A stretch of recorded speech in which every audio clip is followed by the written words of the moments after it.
grand nettoyage. Ah ouais, vous avez employé un terme très fort, le grand nettoyage. Ah bah ouais, bah ouais.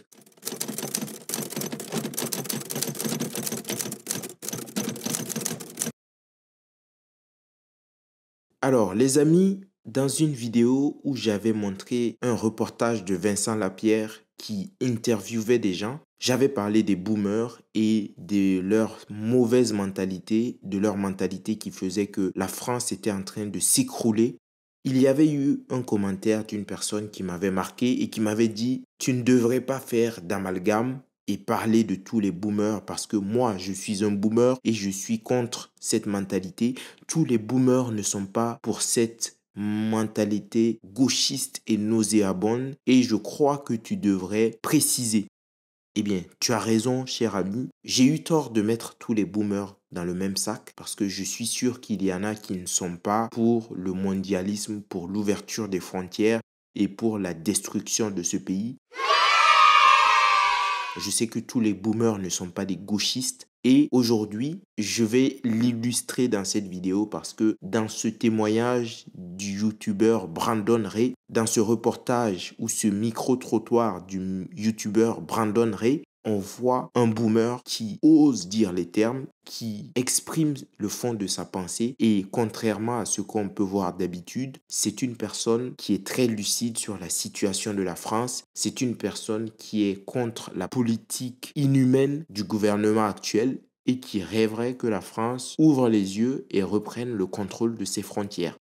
C'est une vidéo qui m'a beaucoup plu, donc j'ai décidé de vous la partager. Donc les amis, les vidéos me prennent pas mal de temps. Je vous le dis, je travaille très tard le soir. Pour les personnes qui regardent ces vidéos, qui apprécient mon travail, je vous demande de vous abonner. C'est bien de regarder les vidéos, c'est bien de commenter, mais prenez le temps de vous abonner et d'activer la cloche de notification. Ça vous prend littéralement 2 secondes et ça fait énormément de bien à la chaîne. N'oubliez pas également de vous abonner à la newsletter et pour ceux qui peuvent, soutenez la chaîne financièrement, que ce soit sur Tipeee ou par des dons sur YouTube. Ça fait toujours du bien. Bon, on va pas tarder. On va commencer avec cette vidéo, les amis. C'est une vidéo qui a été publiée par Raphaël Serretti qui dit « Lors d'un micro-trottoir, le youtubeur Brandon Ray questionne un passant sur le sentiment de submersion migratoire. Sa réponse, c'est un tsunami, c'est sûr. Écoutez attentivement jusqu'à la fin. » Eh bien, on va écouter cette vidéo parce que je vous le dis, c'est vraiment une vidéo qui m'a beaucoup bluffé. Notamment, parce que nous on parle un petit peu d'actualité, parfois on parle un petit peu de politique, les propos du Premier ministre qui estime que de nos jours en France quand même, plein de Français ont ce sentiment de submersion d'immigration. Qu'est-ce que vous en pensez? Ah bah c'est un tsunami, c'est sûr. Ah ouais.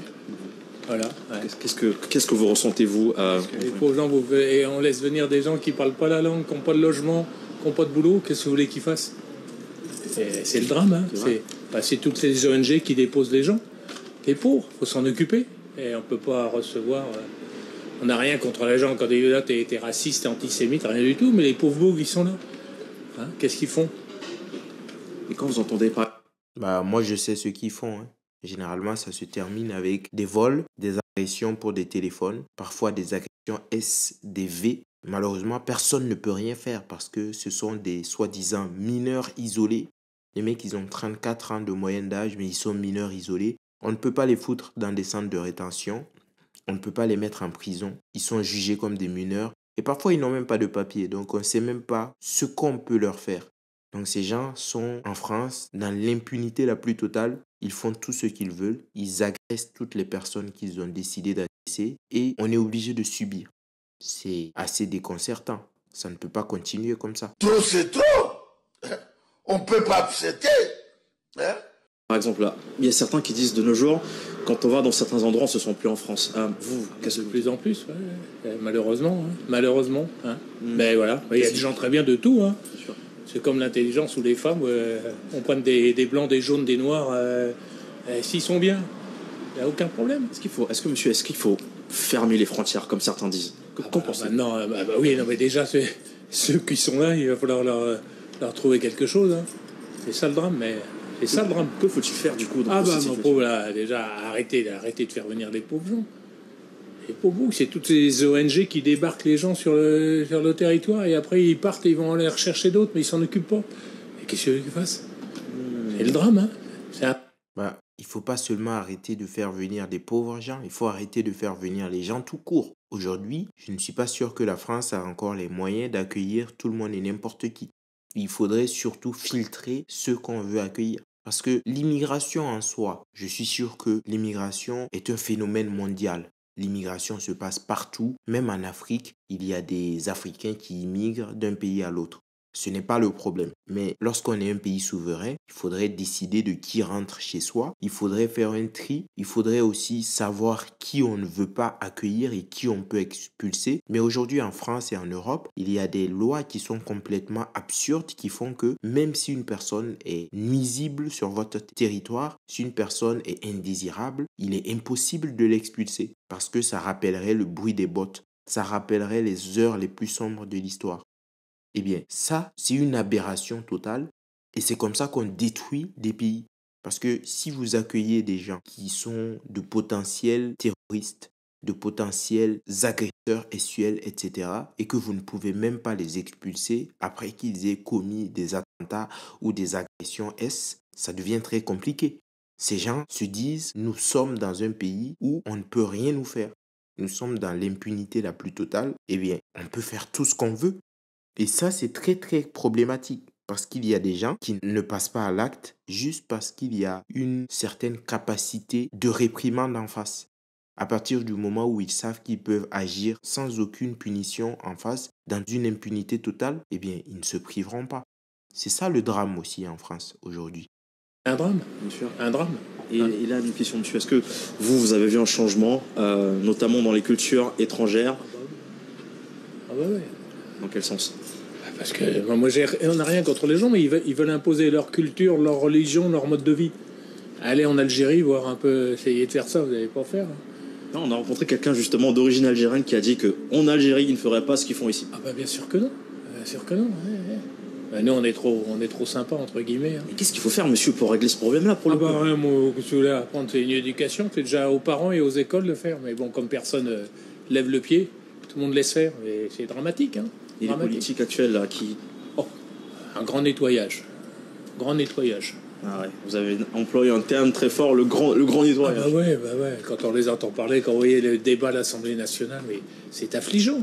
Affligeant. Hein. À l'étranger, tous les gens se marrent de nous. Hein. Ils rigolent. Bah oui, c'est sûr qu'ils se marrent. Hein. Quand on voit un Delogu, quand on voit un Louis Boyard à l'Assemblée nationale, ça fait rigoler. Il n'y a plus personne qui respecte la France parce que les politiciens français sont des clowns. Je suis désolé, mais quand vous voyez des Mathilde Panot, des Manon Aubry qui passent le temps à se comporter comme des attardés, des collégiens à l'Assemblée nationale, les gens se disent que c'est n'importe quoi. Après, je ne dis pas que c'est beaucoup mieux dans tous les autres pays. Hein. Il y a des pays où les députés en viennent aux mains, se tabassent. Je sais qu'il y a des vidéos comme ça en Turquie, au Sénégal. C'est pas beaucoup mieux ailleurs. Mais la France, quand même, qui a connu des personnalités politiques et publiques importantes, est tombée bien bas avec tout ce gratin politique qu'on voit aujourd'hui. Franchement, c'est triste. C'est beaucoup triste. Mais vous dites, c'est pas possible, c'est la foi. Hein. C'est vrai, vous pensez que... Pourquoi vous dites ça, monsieur? Vous pensez qu'en France, on est... À l'étranger, on voit la France comment? Comment est-ce qu'on voit la France?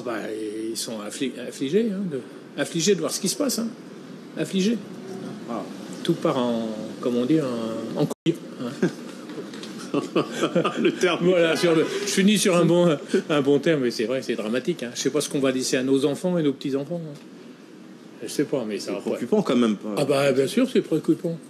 Et pourquoi vous croyez que les Français, ils partent, ils vont en Espagne, au Portugal, ils partent aux États-Unis, en Australie? Ouais. Et parce qu'ils se sentent plus en sécurité et tout. C'est fou, là. C'est fou. Maintenant, regardez les gens, qu'est-ce que tu veux? Avant, c'était un coup de poing, maintenant, c'est un coup de couteau. Et qu'est-ce que vous les mettre en prison, ces mecs-là? Là, l'espèce de fou là, qui a tué la gamine, vous allez le mettre en prison, vous allez faire quoi?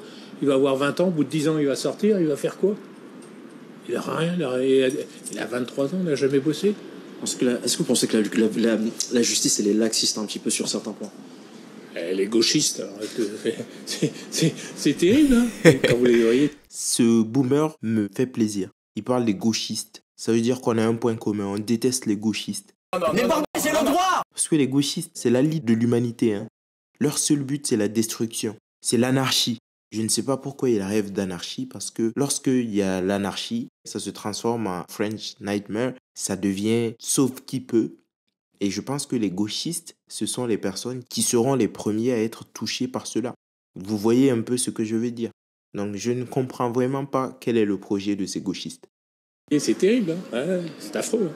Affreux. En tout cas, vous avez un point de vue totalement. Après, certains Français, imaginez, monsieur, il y a certains Français qui vont dire, en voyant ça, ils vont se dire, bah, monsieur. Ah oui, je suis un raciste. Exactement. Voilà, ouais, bah, il faut laisser dire, je suis pas raciste. J'ouvre des yeux. Hein.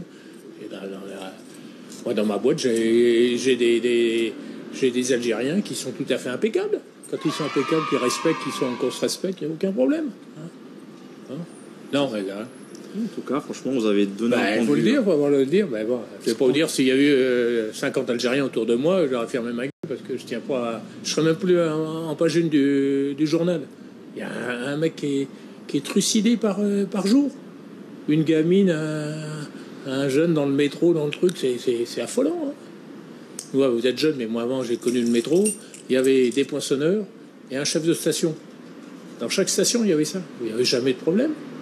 Dès qu'il y avait un truc, ils aidaient les vieilles dents à monter dans le métro. Là, maintenant, c'est...